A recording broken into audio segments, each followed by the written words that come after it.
This is the School Success Podcast, a podcast for school leaders to learn from other school leaders what's working and what's not, and to get inspiration and encouragement, as well as strategies to grow school enrollment, connect with families, retain teachers, recruit teachers, and everything in between.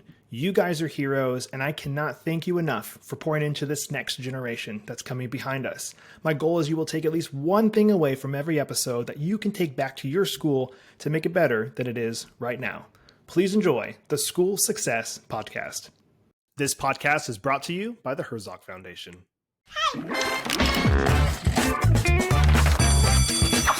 for school.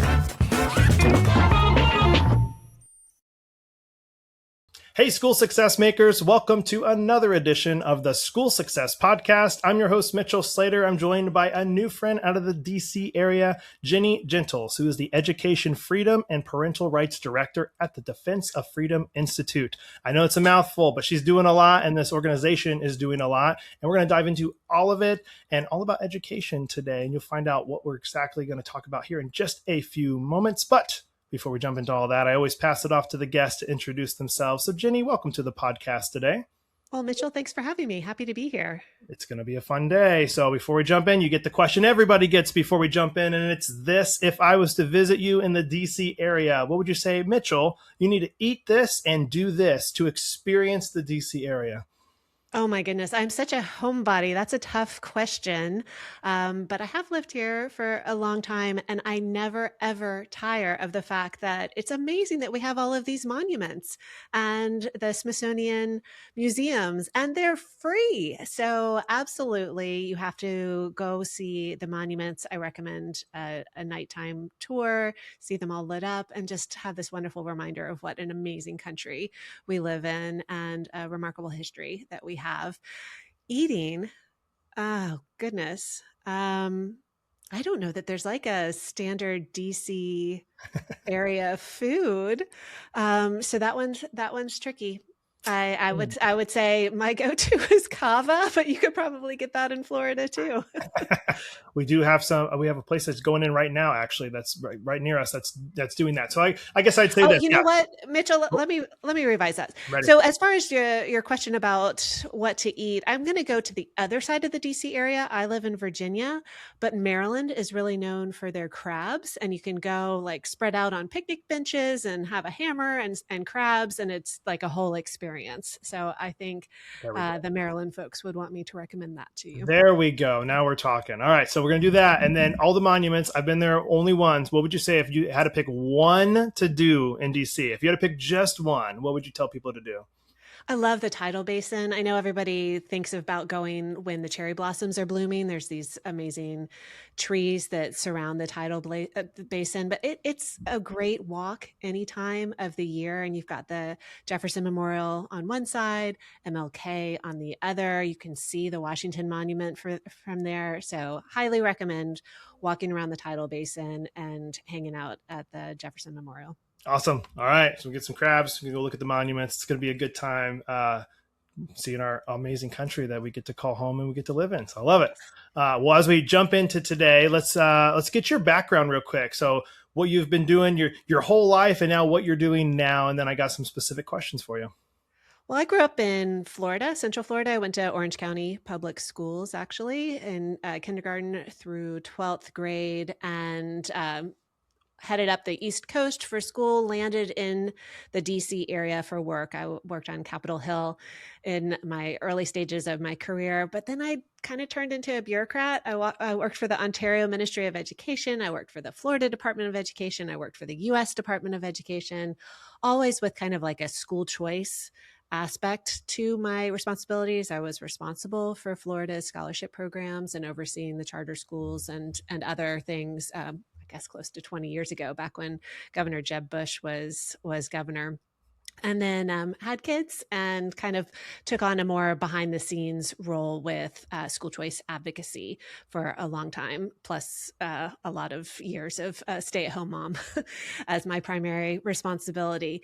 And I am currently a senior fellow at an organization called Independent Women, and I work for the Defense of Freedom Institute, host the Freedom to Learn podcast, and that focus is on federal education policy, what can be done to kind of free up the states, the communities, families from the burdens and the strings that the federal government has put on education, and then what can be done to advocate and expand education options nationwide. So love celebrating all the things that are happening in the states. I get to do that at DFI, and love doing what we can to pull back control that the federal government has had.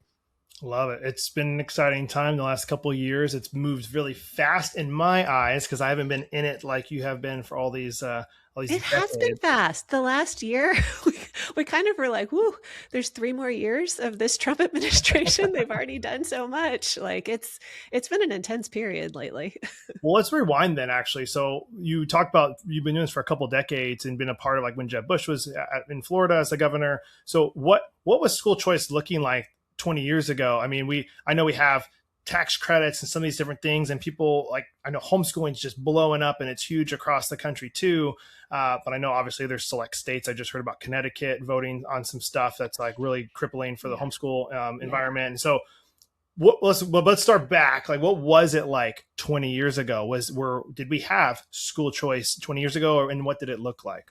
Well, 20 years ago, for sure. When I was growing up, longer ago in Florida, like, of course, I went to the residentially assigned public school. That's what everybody did, except for the handful of maybe wealthy kids who went to private school. But Florida's homeschool movement has a long, really impressive history. And by the time I was at the Florida Department of Education 20 or so years ago, the annual conference, the homeschool conference, was the biggest in the country. So there's really great leadership, really strong laws that have been in place for a long time in Florida, freeing up families to expand their homeschooling opportunities, to take advantage of those opportunities to form co-ops, and hybrid opportunities were already showing up, which was kind of a cutting edge at the time. This idea that you would go to school with your community a couple days a week and then study at home for the other days, that was already in place. So kudos, cheers to the homeschooling community in Florida, definitely leaders of the pack. Florida also led the way in many ways in expanding state school choice programs. Arizona, Indiana, a couple other states would want to compete for the status of being the pioneers, but I definitely give Florida a lot of credit for launching the Opportunity Scholarship Program and the Corporate Tax Credit Scholarship Program. And one of those, OSP, was struck down by the Florida Supreme Court. But that Corporate Tax Credit Scholarship Program has since become what is in place right now with ESAs. I forget what the different states call it, but I think it's the Education Savings Account program that Florida has now. And you have 500,000 students that are benefiting from these education savings accounts. Significant growth from back in my day when you were talking 15,000 students who were taking advantage of the Corporate Tax Credit Scholarship Program. That was a program funded by corporations redirecting their funds to scholarship granting organizations. And then about 15,000 students, again, back in my day, benefiting from a program for students with disabilities. So from 30,000 total to 500,000, been a lot of growth, and it's been exciting to see. It's wild. I mean, I grew up actually originally in Florida. I grew up in Central Florida in Ocala, and so Marion County. And my mom homeschooled us. I'm one of 4 boys, and I remember we're talking the 90s here, and so I remember we would go to Publix or go to the store. I mean, like clockwork. People would be like, "Why aren't you in school? Why?" Like, and it was like, "I'm homeschooled," and they would look at you, go like, "What are you talking about?" Like, and it was weird then. And then we moved to Alaska, which is a huge homeschooling state as well. And you would say homeschool, and they'd be like, oh, okay. Like, it was just very natural. And then, of course, now it's post-COVID. It's just the norm. You hear homeschooling all the time. So it's just been this huge shift. Yeah. I guess it obviously depends on the state you're in, too. But it has become quite the norm, which is cool. quite the norm. But Mitchell, you're so right to point out what's going on in blue states and states like Connecticut, where things were going well for the homeschooling community for decades as these freedoms were put in place and respected by the states and the school districts.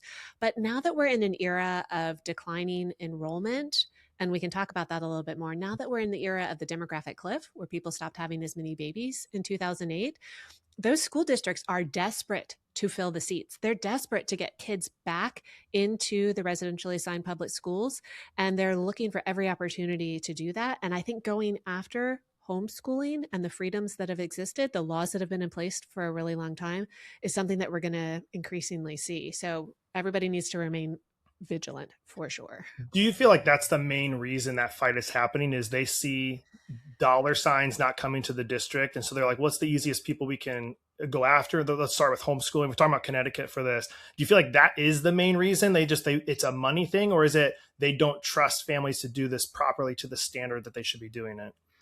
Well, why now? I mean, if the homeschooling law has been in place for decades, why now are they suddenly wanting to change things? So I think that those are the questions that we need to ask. And it's human nature. It's not just the way of school districts and teachers unions to want money and power, right? Like, unfortunately, we see that in all aspects of society, and money and power comes to the school district, to the teachers unions, in the form of students having to attend their residentially assigned school.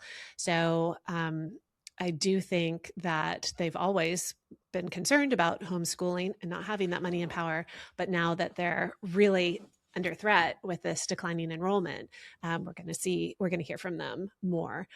There's a culture war aspect of it as well, where, and I'll point to the unions again, they can't shape, mold, influence, indoctrinate a child who is not attending their school, their public school, the union controlled public school. They don't like that. But I would say that desire to offset the demographic cliff is top of the list. Hey, school success makers, Mitchell here. I just want to take a really quick break from the show to give a big, huge shout out to the Herzog Foundation. I absolutely love the Herzog Foundation. I've been friends and partners with them for a couple years now, but we're bringing it to a whole new level. And I'm excited to share that our very own School Success podcast is now featured on the Herzog Foundation Podcast Network. The Herzog Foundation is a powerhouse of resources designed to support schools like yours, from free training events through the Herzog Foundation Institute to their incredible online news publication, The Lion, and of course, our new podcast, Home. They have everything you need to stay informed and inspired.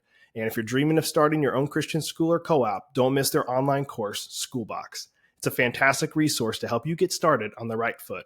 At School Success, we're proud to partner with the Herzog Foundation to bring you these valuable tools and insights. So visit herzogfoundation.com to explore all they have to offer. Trust me, you won't want to miss out on these amazing opportunities for growth and success. And I love all the people over there, and I know you guys will too. So please go check them out, and you won't be disappointed. Now, back to the show. And what's wild is, like, the work we do and the people we've had on the podcast, we just continue to hear. I mean, if you're familiar with the Herzog Foundation, there's all these organizations that are helping to start Christian schools, and hundreds upon hundreds are starting all across the country. So when you talk about, the government, let's just say, is like going, oh man, less students, less people are having babies, we need to get more into the public school. And then you see hundreds of Christian schools starting to compete against that. I'm sure they're scared out of their pants right now, because they're like seeing these little schools start with 10 students, 20 students, which isn't a lot, but it's something. And it's 10 students that are now getting an education on a good education on a small level. So I'm sure right. That's them out. Yeah. And people would definitely, on both sides, say, oh, well, the expansion of school choice is contributing to the declining enrollment. And I like to kind of say that, like, further down the list, because I do think that the unions, the bureaucrats, they point to vouchers as the reason that they're having to close or consolidate schools, that they have this demographic cliff, kind of fiscal cliff challenge. But It's not just like school choice or the mechanism that's driving that. It's that the families are desiring something else, that you have this demand. And now thanks to the Herzog Foundation, you have the supply that will be able to meet the demand. So the mechanism is not the problem. The fact that the students and the families' needs weren't being met at the residentially assigned school is the problem that they need to look at. And what it's done now, and obviously I'm preaching to the choir here, I know you know this, but it's made, obviously these public schools are like freaking out because people are they're going to charter schools, they're going to these Christian schools, they're going to homeschool, and they've now, for the first time, I would say ever, they have to actually compete to get these students. Like you said, when you were growing up, like, oh, you just go to the local school, your district before, congratulations, they're there, and they just steady stream. So that does not encourage you to have a great product, because no matter what, you're going to be full. You're going to pay your teachers, you're going to pay your bills. It's going to be okay. But now they're like, well, shoot, we can't just scrape by and have a subpar product, because we're just going to lose them to the people who are putting in the effort, putting in the time to make a better product. So I'm hoping that what this does is it makes actually the public schools better, because they have to, or they're just going to lose more and more students. Do you think that's going to happen? I think it already has happened, and there's evidence of that. There are researchers, including David Figlio, who have taken a look at the competitive effects of programs like the Corporate Tax Credit Scholarship Program in Florida, which again has now morphed into the Education Savings Account.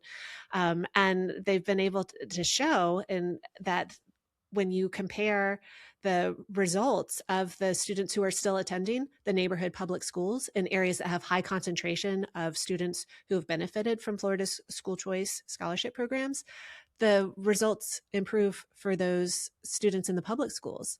So that's evidence that these competitive effects are real, that they exist, that those school districts were like, I see what's happening, I'm going to step up. And I'm going to do what I can to improve the educational outcomes of the students who are still in the public schools. So I encourage listeners to take a look at David Figlio's research. And then more recently, a researcher named Patrick Graff out of American Federation for Children did some analysis to compare, well, let's look at these competitive effects and the improvement on the public school outcomes, and let's look at the impact and the effects of increasing spending in the public school system. And the results were something like 11 times higher as far as the competitive effects improvement in public school outcomes than just increasing public school spending. Whoa. So it's exciting what's happening with the expansion of education options, with the increasing numbers of alternatives that families have, because not just those families, not just those students are benefiting, but the students in the surrounding areas are benefiting as well. That's good to hear. And I know there's going to be something negative. Somebody can say like, well, it's also doing this. And what I always say to people that have they see the negative on everything is you'll see what you want to see. And so if you think it's bad, you're going to find every little thing that is showing that it's bad. But I've seen tons of good come out of this, where people in our area that we have friends from church that they're going to this Christian school that they never would have been able to afford on their own. But with the PEP and the money from the state, they're able to attend the school and only pay a couple $1,000s instead of $10,000, $12,000 out of their pocket. And so they're able to leave the public school, charter school, and go to the school of their actual choice, which is exciting and really cool.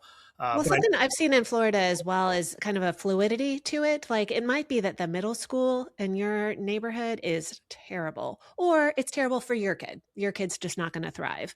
But that child might be fine attending the public high school, and that might be a fit because of the band program or whatever. And so you don't have to be a one thing or other. You don't have to just be a homeschool parent or a private school parent, Christian school, or a public school parent. Like, you can navigate your child, especially in a state like Florida, with these expanding options, with money that follows the child. Like, as they go through the years, you find the option that's the best for them. And I think that's really healthy and exciting. Yeah. And there's more and more options coming out there, which is good, because competition is good. This is it helps people compete for the students. I know it sounds weird, but competing for the kids, we're going to make a better option. But at the end of the day, it's a better education for the students and the families, which is cool. And I know We want to talk about some of the things coming out in the big, beautiful bill that was passed with the Trump administration. What are some of the things in there that are going to be rolling out? I know as we're recording this, I know things are rolling out, but what are those things that were in there that are helping education? I want to mention one thing that doesn't get kind of any attention first, and that's the expansion of 529 use for K-12 expenses, including homeschool expenses. So we've been talking a lot about Florida, how great things are. That's not the case in every state. So particularly if you're in a state where you don't have a state-funded scholarship program or education savings account, this expansion of 529s, if you've been saving for a long time for your child, if you've seen the funds grow significantly thanks to the stock market, you can draw down $20,000 a year from your child's 529 and use those for K-12 expenses and a wide array of expenses now. It was 10,000 a year, and now it's 20. So want to just flag that expansion of 529. Senator Ted Cruz was a real champion for that, and I would think that he would want people to know about that opportunity. The big thing, though, that everybody's talking about is the creation of a federal scholarship tax credit. It's now being called the Education Freedom Tax Credit. And there are a couple steps here, so stick with me, but it's like a state-funded tax credit scholarship program in that taxpayers can redirect funding to a scholarship granting organization. They can donate to a scholarship organization, and they can receive a federal tax credit of up to $1,700 a year for that donation to a scholarship granting organization. So that's exciting. And the taxpayers are free to donate to the eligible and approved scholarship granting organizations. The trick is that states have to opt in order for students in their state to receive those scholarships. And that was a last minute provision put in one of those middle of the night compromises on the bill. That state opt-in is probably what people are seeing a lot in the news. And it's really important to find out if your governor, if your state has opted in, because then your child can benefit from a scholarship that would be awarded by a scholarship granting organization. Again, for a wide array of education expenses, not just tuition, but for homeschooling, for curriculum, for tuition and therapies and tests and the things that you see happening more and more with education savings accounts. That's what this is going to do. So about 30 states right now have opted in. We're starting to see Democratic governors starting to opt in. Jared Polis out of Colorado was the first. There's noise out of New York that Governor Hochul has indicated that she's likely going to submit the paperwork and opt in. And we're really excited to see that. And we really hope that all 50 states will do that, and that we'll have this education freedom tax credit benefiting students across the country. And I know you mentioned this on our first call. It's a no-brainer why governors shouldn't do this, because even if you don't do it, the families inside the state can still get the tax credit for their own taxes, correct? Right. The donor is not restricted by state lines. This is a federal tax credit. So a donor in, let's just keep picking on Connecticut. A donor in Connecticut can say, well, I really want to give to a scholarship granting organization. I want families to have expanded opportunities, expanded options, and they might donate to Step Up for Students in Florida.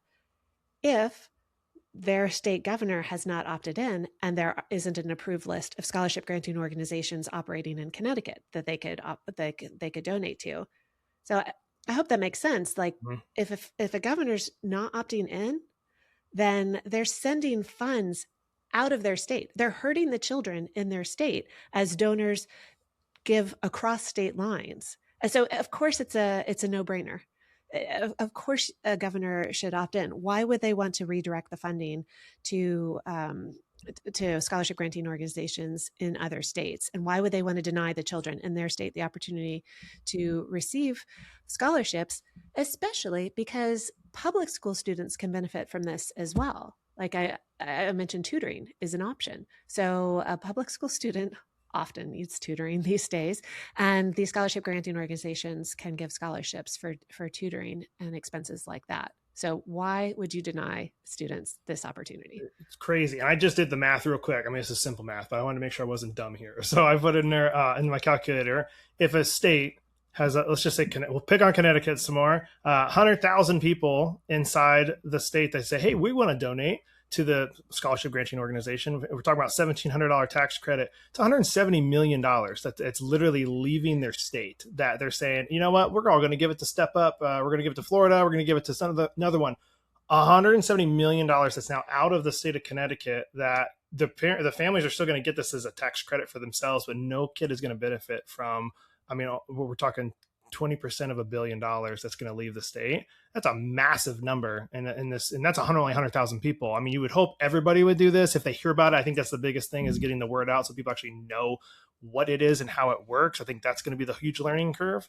But I guess the question I have with this, Jenny, is if, let's say, Connecticut does roll it out. They say, hey, yeah, we want to accept this. And all this people just decide to go, you know what? We don't want to give it to Connecticut. We don't like what they're doing. We're going to give it to other states. That the money won't come to Connecticut then. If the Connecticut people could choose to send it to Virginia or North Carolina or Florida, and then Connecticut literally has nothing. So is that, real quick, is that correct? That's correct. And it's interesting that you did that calculation. An organization called AFPI recently created a calculator just like that, where residents of states, governors, hopefully their advisors, can go in and say, how much money are we leaving on the table? How much money are we sending to other states if we don't opt in? And so they've done that calculation, and you can kind of play with the calculator based on different assumptions to see the harm that it's going to cause to students in a particular state if that state does not opt in, if those funds get sent somewhere else. And look, I think it's great if more students benefit from this, regardless of where they live. I just don't understand the mentality of denying children in particular states, of creating have and have not states by not saying, yes, of course I'll opt in. So there are 3 buckets of awareness. Thank you for alluding to that. Like, one is like, let your governor know, come on. Yeah. the 20 remaining governors, it's time to opt in. This kicks in January of 2027. So you need to go ahead and indicate that you're going to opt in. You need to submit to the Department of Treasury, to the IRS, a list of approved scholarship granting organizations. Those scholarship granting organizations need to get geared up and ready to launch in 2027 so that they can start awarding scholarships next year. So awareness for governors and state leaders, awareness for scholarship granting organizations and entities that want to launch scholarship granting organizations. There's a lot of exciting things happening on that front. And then third, let's let families know about this. It's exciting that we have so many education options expanding across the country. It must be overwhelming, though, as a parent to figure out how to navigate them. So making sure we don't leave parents out in the awareness campaign is going to be really important. Well, I know we have a ton of school, obviously, leader listeners. That's our main listenership. I don't think we have parents, but obviously school leaders are parents a lot of the time. So certainly work with them. For sure. So let's talk. Let's be tangible with the ones that are listening. So let's if we got the head of schools, we got teachers listening that are just trying to better schools, and they're hearing about this for the first time, or they're like, oh, I've heard about it, but now I'm getting more tangible things I can do with this information. What should they be doing with this? Let's say they're in a blue state, so they're going to say, hey, families, you need to be aware of this, but you can actually donate to another state if our state is not approved, so you can at least get the tax credit. So there's that piece. But then obviously if you're in a red state I know blue states are doing this too, they need to donate, but then also the families need to start getting relationships with these granting organizations. Does a school need to apply to be a part of the granting organization? Like, what's that next step that's happening in 2027 for access to these funds? I think that those are good questions. I would say, let's take the pressure off the families for figuring out how to navigate that.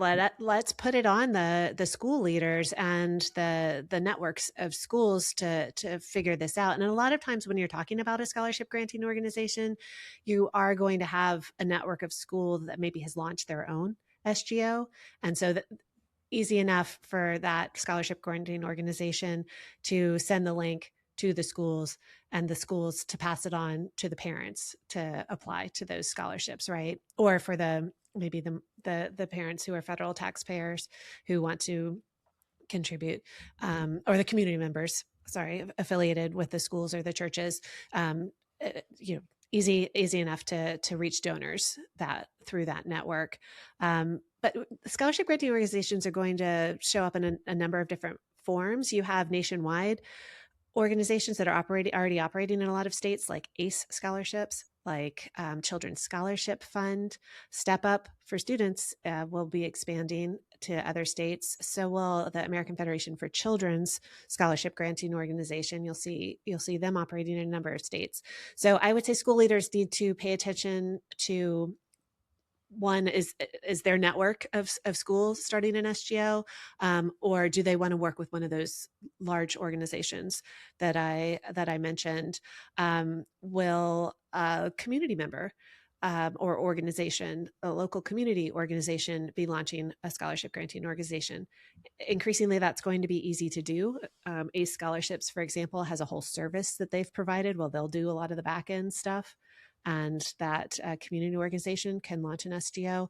So I would say you need to find out who the approved scholarship granting organizations are in the state, who the organizations are that are launching SGOs. And if you want to launch one, talk to those big organizations that I mentioned, like ACE Scholarships, about doing so, and then make it super easy for donors by sending out a link to your community, and then for parents for sending out an application link. Hey, I just want to take a really quick break from the podcast to highlight one of our amazing partners and sponsors, ClassReach. If you're a new school administrator or founder and are struggling to keep up with all the hassles of planting a new school, like collecting tuition, communicating with parents, or handling student data, then you need ClassReach. ClassReach is the all-in-one software that helps with everything from admissions and tuition to classroom management and parent communications. Sign up for a free consultation with one of their school specialists and see how ClassReach can help your school grow today. You guys can check them out online, classreach.com. They are a kingdom-minded company, and I love their leadership team there. I've become friends with a lot of them. They truly are a great company. I support them, and I love them, and you guys will love them too. Check them out at classreach.com. Now, back to the show. And I know that's extremely regulated, because I remember reading about this. It might have been earlier this year or last year, that if you start one of these granting organizations, you have to operate off of a certain percentage of the funds, I think, that come in, correct? You can't just be like, sweet, look at all this $170 million we have in our budget now. This is great. So do you know more the details about how that runs? Yeah, so that's such an important point, that it was even put into the One Big Beautiful Bill Act that the scholarship organization should only use 10% for administrative costs, and then the 90% of the funds coming in need to go out for the scholarship purposes. On that point, the Treasury Department likely will be issuing rules and regulations. Some people are predicting that those will come out in the summer, in June or July, and that will really clarify how they're interpreting that 90-10 requirement from the federal law. And there'll be some other clarifications on how the scholarship granting organization administration is going to work. The Treasury has already taken in comment from the community to be like, okay, we're trying to understand how this works already with these state level tax credit programs. And we want to make sure the rules and regulations reflect the reality of how SGOs operate and reflect what has been required in the law. So here's hoping that those rules, those regulations make sense. But folks who are really interested in this administrative side of things will be able to comment. There's a public comment period typically once the federal government has proposed rules. And so again, stay tuned for that, and for that comment period. Hopefully June, July. Generally, it's like a 30-day window to say, here's how we want this to look. Here's what reflects the reality of running a scholarship granting organization in our community. Are the SGOs nonprofits, or are they for-profits? Yeah, they're not. They're nonprofits.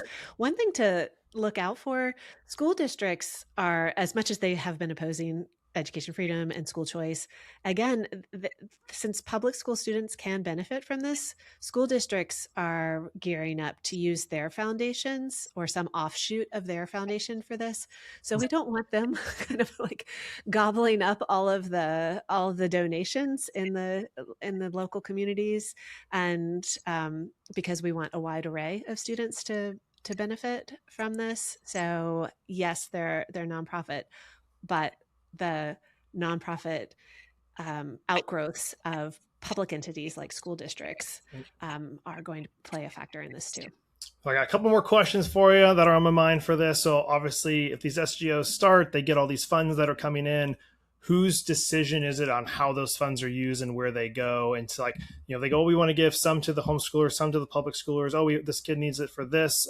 Like, how is that then decided, and how are parents getting access to these funds? Because maybe they only get $100 and their friend got $1,000 for some random reason. Maybe they knew somebody inside the organization. Like, do you know much about how the deployment of the funds is regulated? Right. So I don't know if regulations, the word there again, we'll have to see what comes from the Treasury rules or regulation as far as some of the bigger picture aspects of this. But generally, scholarship granting organizations, as they exist now, decide how they're going to administer the funds. And there's some stuff in the federal law about ensuring that they're serving multiple families, right? And multiple schools. They're not just to be set up for their own purpose, like their own little narrow community's purpose. They're supposed to be serving the broader interest of the community or the state. And so there are some existing rules. We'll see how the requirements, we'll see how those are interpreted. But as a practice, you're talking about a scholarship granting organization that is setting up a scholarship that makes sense, not end with like clearly communicating how the application process works and how the allocation process works. They're not just going to be willy-nilly about that sort of things or play favorites. And scholarship granting organizations can serve different communities. One might be set up specifically for the homeschooling world. One might be set up just for Catholic students. Another might be set up just for, I'm going to say Methodist, but are there Methodist schools? I don't know. Yeah, I think so. My children went to Lutheran school, for example. So you're going to see a wide array of large, small, denominational, non-denominational approaches to this. Would it make sense for all the school leaders listening for let's take, I mean, it could be a public school or a Christian school. Let's just say a Christian school here in Florida. They're hearing this and going, well, we need to start our own SGO, our own scholarship granting organization, and encourage all our 500 families to donate $1,700 to this so that we can then have funds to be able to dish out to our families for scholarships to come to the school or resources for the school? Or is that simple to say, why would not every school automatically create their own SGO to do this? I don't think that would be efficient if every school does that. Again, I would envision that it would be more networks of schools or schools taking advantage of these large organizations' products like ACE scholarships, where ACE will do the back end and then the school can set up their SGOs. But if you're talking about a rule that you can only use 10% for administrative costs, 90% needs to go out the door, which totally makes sense. You do need to be wise about setting something up that can be run efficiently. I could just see a school listening going, oh, this would be great to encourage our families to do. But if we say, hey, I want you to go donate this to Step Up for students or whatever, and then that organization decides to not send any funds to those families because they saw other need. And they're like, well, shoot, we just encouraged 100 of our families to donate this, which is $850,000 that's now out the door that could have come back to our school. Yeah. So I could see a school saying, well, man, we're just going to do this. We're just going to do this on our own. I guess they can. Yeah, they can. Okay. Interesting. You have to get on the approved list. Okay. In your state. So it takes some clicking to find out how to get on the approved list for the state. So once a governor's opted in, they also have to submit a list of approved scholarship granting organizations. So that's something that they would need to look into. And because this is a tax credit, this is not a program that's going to be run out of the State Department of Education. You're talking more on the tax side of things. So look for what's the state treasurer or the equivalent setting up as far as the SGO approval process. Man, I think that's a solid idea. We'll see if any schools listening do that, which I did misspoke on my numbers. I said 100, it was 100 families donated, be like $170,000 around ish, that would be going to this organization. Yeah. So, Well, and not just the families, because they've got their own like financial obligations that they're trying to keep up with raising their kids, but they could let their if they have parents in the state or no parents anywhere, right? Because you can donate across state lines. Like it's that church, that school's community that could be supportive. By taking advantage of this federal scholarship tax credit or education freedom tax credit and supporting the scholarship granting organization that they create. was this built in a way, though, that if another administration comes in 4 years that doesn't like this, it can just be nixed immediately? Or does this have a multi-year cap on it that's for sure, no matter what, nobody can touch it? That is such a good question. There were so many different versions of this that were proposed over the last 10 years, and it was a little confusing to sort out, like when the dust settled, okay, which one got passed in this One Big Beautiful Bill Act, absolutely massive bill that passed last summer and that President Trump signed on July 4th. So your question was, can another administration come in and nix it? No, Congress passed a law. The president signed it. So this is a law. A future administration might come in and try to regulate it in a problematic way. So just like we were saying, homeschoolers in blue states need to be vigilant because the system is rising up and trying to grab students back. We always need to be vigilant about regulations. So I would say no, that just to be clear, future administration can't come in and say, I don't want this law to be law anymore. That's just not how government works. Yep. But any administration can come in and do things with regulations that would be problematic. So vigilance is important. Love it. I got two final questions, and I'm going to stop jabbing at you. I have had so many questions. I've learned a ton. So you mentioned $1,700 is what they can donate. Is that per family member, per person whose income is coming in? Does it husband, wife? Like, what does the $1,700 entail? Mitchell, you asked just the right questions. That's the big question in Washington, D.C. right now. We're waiting to find out how the Treasury Department decides to interpret the law when they put out that regulation. And so a coalition that I work with is very much advocating for allowing $3,400 per family, husband and wife, each $1,700. We'll see what Treasury does. So stay tuned this summer. That can be wild, especially if they allow it for kids. Somehow they're like, you know what? Every head of or every household member or whatever well, they'd have to be taxpayers, right? You have to have you have to owe that money in order to the federal government to say like a tax credit back for donating it to the scholarship granting organization. And I hope it's husband wife. I hope it's for the two. Then I think that makes the most sense. I love that this is rolling out, and this is exciting. It's exciting times in the U.S. when it comes to all this stuff. So I got one final question for you. Everybody gets the final question before we jump off, and it's this. If you were to share one final piece of advice for all the school leaders listening, what would your one final piece of advice be? I would advise you to never, ever think that you have to replicate or be like the public school system. And I'm saying this as a parent who is sending my children to the Catholic high school. And it is so like a public school with the advanced placement classes, with the Chromebooks, with the schedule, with the courses. It didn't have to be that way. They could have had a different experience. So for all of the schools who are starting with this fresh vision and embracing an approach that perhaps is not shackled to the ed tech and the College Board way of doing things, I salute you. Keep doing it. And our country is going to be healthier and happier as a result. Love it. Jenny, thank you for taking time out of your day to hop on the podcast. Love what you're doing and love that you're helping to educate all of our listeners with what is coming, and it's exciting things that are coming. But thank you for the work you do and for coming to educate our listeners today. I appreciate you. Thanks for the opportunity to talk with you today. Really enjoyed it. Well, another huge shout out and a thank you to our guests for taking time and being on the podcast today. I love the people that I get to interview in this podcast. And as always, I'm hoping you guys are able to take at least one thing away from today's episode that you can take back to your school to make it better than it is right now. Before you guys go, I do want to make sure you are aware of our 3 free resources available here at School Success. And the first one is, of course, the podcast that you're listening to right now. We are dropping weekly episodes every single Monday morning. We want to make sure you guys aren't missing out. So if you haven't subscribed, please subscribe. And if you haven't left a 5-star review, we would love a 5-star review as well. The second one is on our website, schoolsuccessmakers.com. In the top right-hand corner is a button, School Success Report. You just click that and sign up for that. We send it directly to your inbox every single week.